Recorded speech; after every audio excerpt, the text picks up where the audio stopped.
I'm a sucker for deals. When Tesla had that 0.99% APR interest promotion for the month of May, I had to go in for a demo drive.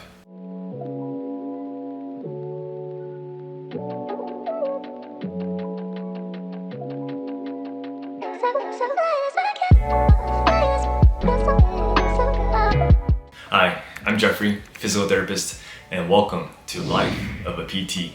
I had a friend recently who bought a Tesla and was telling me about the promotion, so I had to look into it.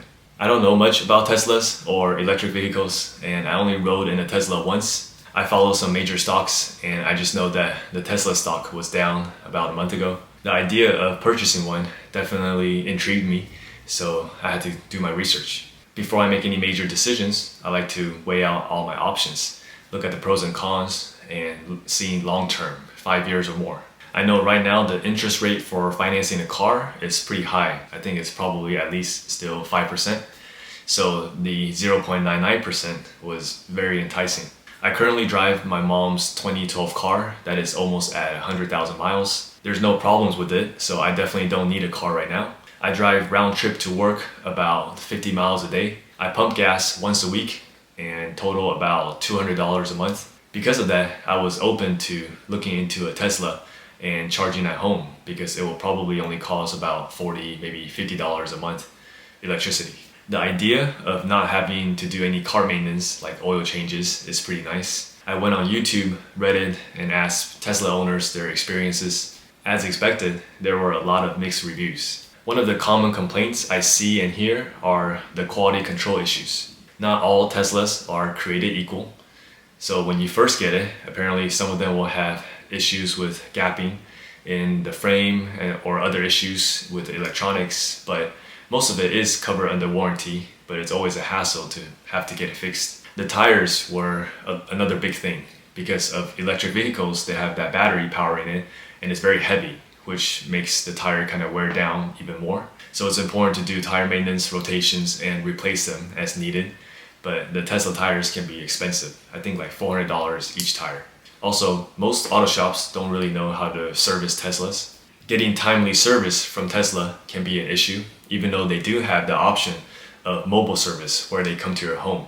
I heard it usually takes a long time. The closest Tesla service center to me is about 30 minutes away, and the closest supercharge station is about 25-30 minutes away as well. So not very close. With electric vehicles, EVs, you definitely save on gas, but the car insurance with those vehicles might be higher. So there might be some offset there. Now, let's go over some pros. Everyone I talk to or hear online tells me that it's a very fast, very fun car to drive. If I went to test drive the car, I would be convinced to get it. So I did schedule a demo drive. Tesla uses regenerative braking, which means when you start letting go of the accelerator pedal, the car will automatically start slowing down. So you can just drive using one pedal. And some people over time, they really enjoy doing that. It definitely took me a little bit to get used to that, but it didn't take long.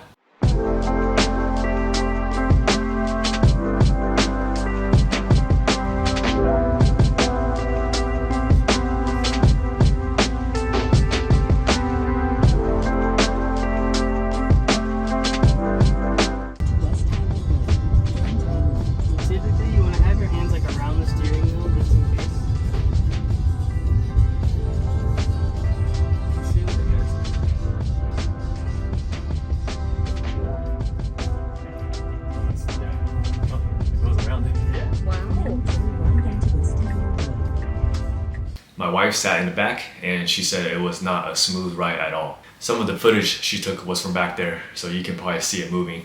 And usually my wife has very steady hands, so that's when you know it's bumpy. We are thinking of starting a family soon, so having your baby in the back seat just bumping up and down, probably not ideal. You have to pay extra for the auto drive function, which we did try a little bit during the demo drive. Overall, it wasn't that great. Some parts were pretty cool, but then some parts, it almost drove straight into a median. I had to kind of steer it away.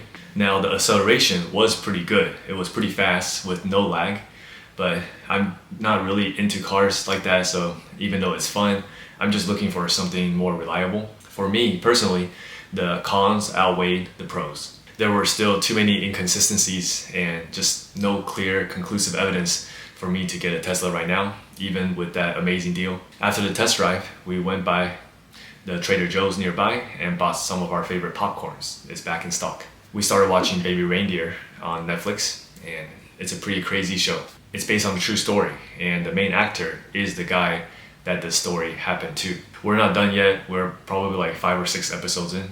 I'm going to conclude this episode with a meal prep spotlight. My wife cooked this delicious chicken pasta. The chicken was cooked in the oven, super tender, super juicy. For the pasta, I opted with the chickpea pasta to try to be healthier with more nutrients, but I'm not sure that was a move. Hope you guys enjoyed the vlog. Thank you guys for watching. Give it a thumbs up. Click here to watch my last vlog where I talk about my addiction.